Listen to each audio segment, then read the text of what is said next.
Hi, and welcome to Simply Happy Conversations. I'm Narelle King, and in today's episode, I'm chatting with Loretta Hart in her segment, Making Life Better, on 94.7 Pulse FM radio. Loretta is a happiness strategist, helping people find their joy. She loves a good yarn and is so much fun to chat with. In this episode, we chat about returning to a rhythm after holidays and share some great ideas about calendars, meal planning and prepping, and sleep, why we need it, and how to get more. Let's jump into this Simply Happy conversation. Welcome to Simply Happy Conversations. I'm Narelle King, wellness and organisational coach and yin and nidra yoga instructor. This podcast will help you create more time using organisational strategies so that you can start to simplify your life and prioritise your health. I'll be sharing conversations with other health and organisational experts and solo episodes with tips to help you simplify your life and prioritise your health. Always lovely to welcome back old friends. Narelle King, welcome back to The Pulse. Thank you. Thanks for having me. We were just saying, Narelle just said just off air, look how professional you look, Loretta. I was here on your first show. You're a whiz with the buttons now. You're amazing. Oh, that first show. It was nerve-wracking for the both of us, wasn't it? Yeah. Watching you was quite stressful. Really, but you were very kind on the day. Oh, no, you were great. You were great. It's just remembering which ones to press and what to move. all the bits and pieces. That's exactly right. Now, Narelle comes from us from Simply Happy, and you are our organisational expert, and I very much look forward to having you in because every time you come in, my life gets a little bit better. Aha, because that's the name of this segment, Making Life Better. We're going to talk routines, and just before we started, you even said, like, the routines have already started, haven't they? Oh, definitely. Yep. School's back this week. So, yeah, the calendar is out and all of the newsletters are coming in. The sports also started back this week. So it's not just school, it's sport as well. So I don't know about you, but I had it all out this morning and I was like, I need to put these in because some of them are next week, like school catch-up things, maths, whatever. Yeah, all the things. We've even started with netball tryouts for, the netball teams. That they were sort of happening at the end of Jan. Can I just say, I started something new last night that needs to go on the calendar. Oh, what is that? Well, I joined. I've joined a choir in Ocean Grove. Acapellas. A little shout out for the acapellas. It was just beautiful. But that needed to go on the calendar because it's so easy, I think, to get so absorbed in what everyone else needs to do because, yes, it might be the start of our work year and our organisations and our clubs and our things go back into the swing of it, but often, with our children and our partners and our extended family, it just this time of year, I reckon the start of Feb, everything just goes up a notch. And if we're not ready for it, it can feel really overwhelming. Oh, definitely. And will be then put on the back burner and ours won't happen, will it? No. So I love how you've already planned it, organised it, and now just add it to the calendar. Right. So the calendar. Yes. I have a 20-year-old and he was starting to say, I'm just feeling a bit, I've got, 2 different jobs and I've got TAFE and I've got these things. And I said, do you have a calendar? And he said, no. So for someone who maybe doesn't use something like that, can we start? I know you've probably got other things to talk about. No, that was my first one, was the calendar. Okay. Literally. Let's dive in. So I suppose that for a 20-year-old, they're definitely going to be on their phone. So they need some sort of digital form of calendar that, maybe they're not going to be sharing it with you, but they can share it and have the different colours for their different parts of their life, work, TAFE, it could be colour-coded as well. Whereas, and this is the other thing for me and probably for you with older kids who are on technology as well, again, we've got a digital calendar so that I can share the events now. Anything I've booked in for my daughter, I've shared it with her and she's got a copy.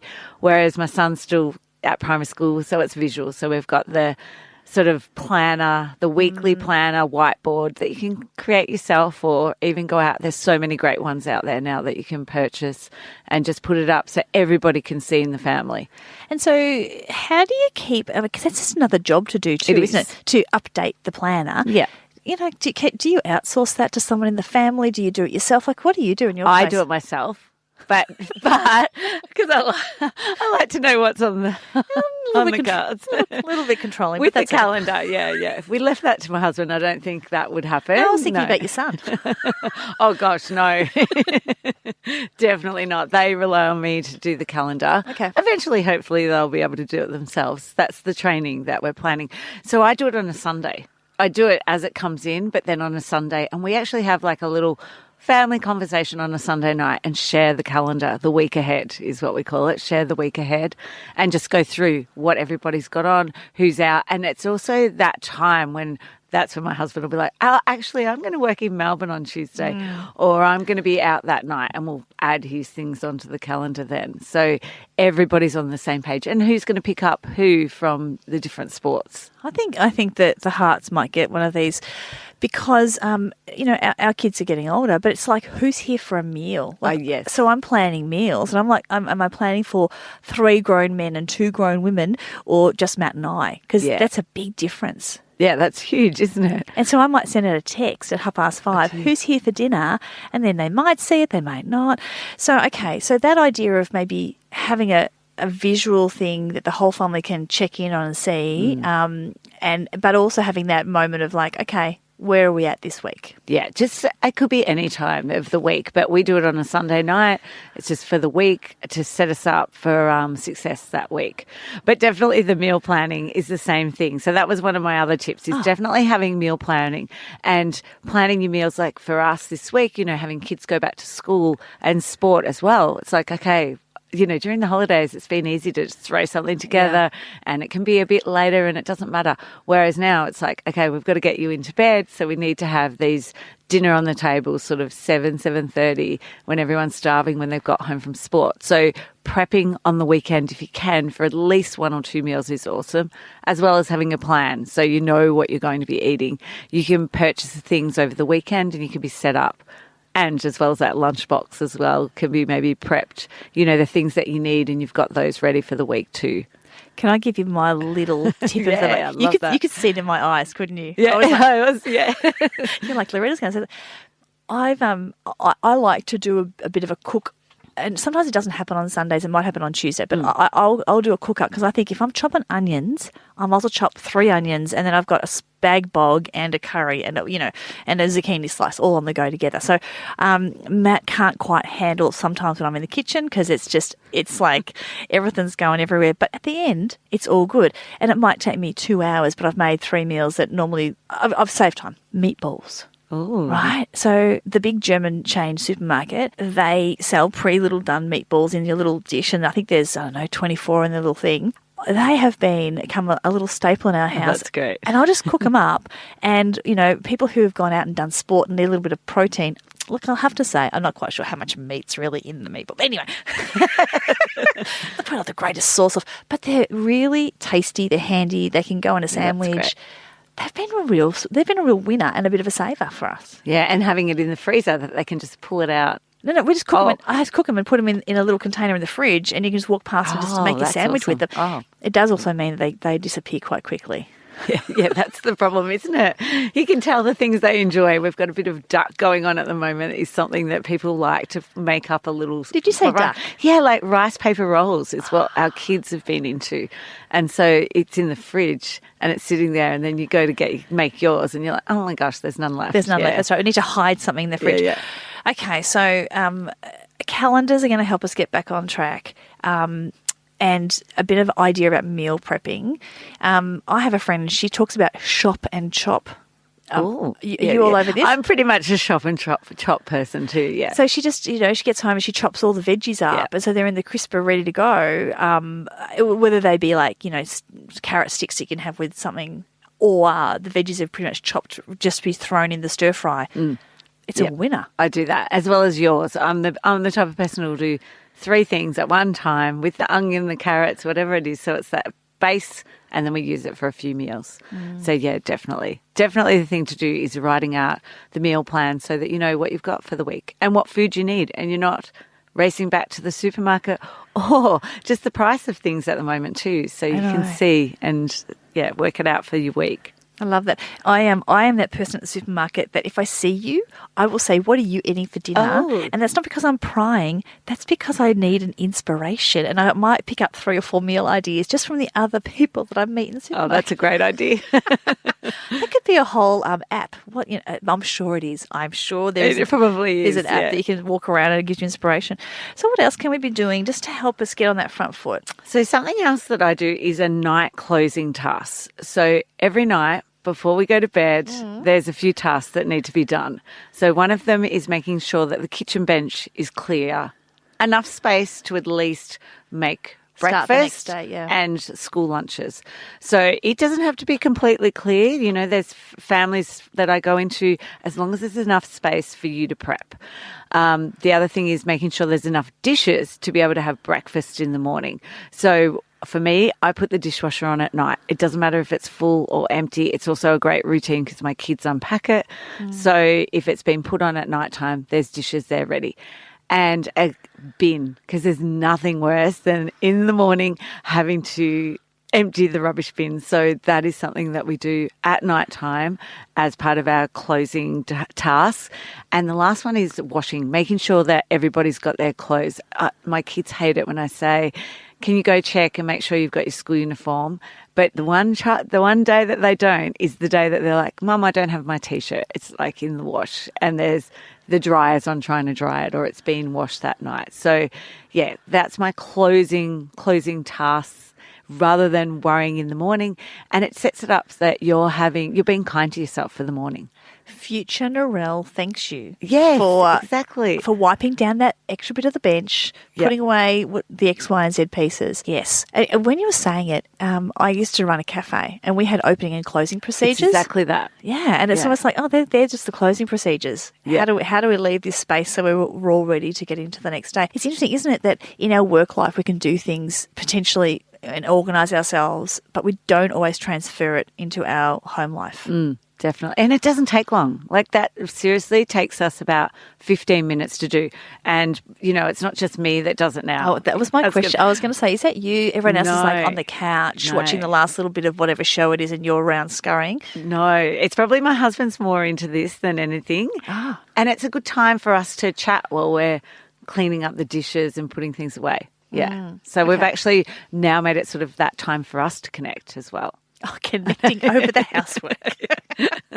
Well, you got to do it sometime, don't you? So we might as well do it while we're doing the dishes. And funny, because the kids will be gone as well. So it's because they're quiet asleep. time. Yep. Oh, not asleep. They're gone. Like, you know, you mentioned the word dishes and they're gone. It's one way if you want to talk about Christmas presents or anything. Let's do the dishes. Yeah. Shoo, shoo, they're out of there. Yeah, That's definitely. so funny.